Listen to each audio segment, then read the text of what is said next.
নমস্কার, সবাইকে স্বাগত জানিয়ে আজকে আমি আমার নতুন আরেকটি রেসিপি নিয়ে তোমাদের কাছে চলে এসেছি।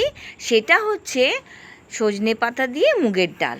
আমি কিভাবে করছি তোমাদের কাছে শেয়ার করব বলে তাই চলে আসলাম। আমি নিয়ে নিয়েছি 200 গ্রাম মুগের ডাল। সেটাকে ভালো করে ধুয়ে রেখে দিয়েছি। কড়াই বসিয়ে দিলাম গ্যাসে। কড়াই গরম হয়ে গেলে তেল একটু দিয়ে দিলাম। দেওয়ার পর আমি মুগের ডালটা 3-4 মিনিট মতন ভেজে নিলাম। খুব বেশি কড়া করে ভাজার প্রয়োজন নেই, যেহেতু আমি শাক দিয়ে করছি।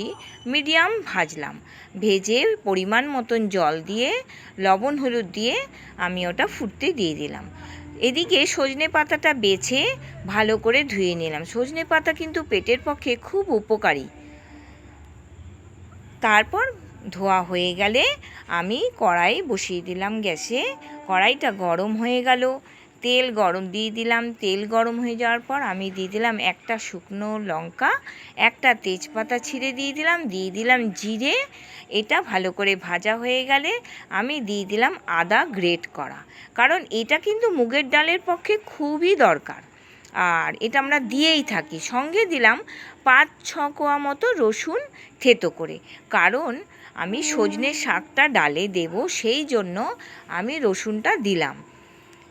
দেওয়ার পর আমি ভালো করে নেড়ে চেড়ে নিলাম। নেড়ে চেড়ে নেওয়ার পর তারপর আমি দিয়ে দেবো এখানে পরিমাণ মতন হলুদ আর লবণ।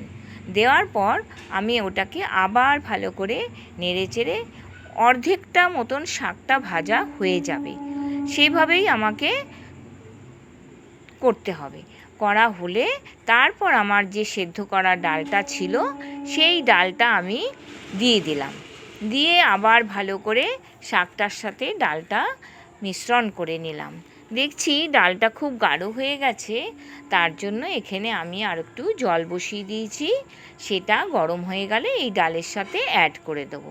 আর অ্যাড করলাম 3-4টে কাঁচা লঙ্কা, আর দিয়ে দেবো আমি স্বাদ মতো একটু মিষ্টি, কারণ মুগ ডালে একটু মিষ্টি যায়, ভালোই লাগে খেতে।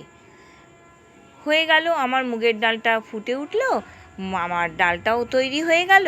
দেখো দেখতে কেমন সুন্দর লাগছে।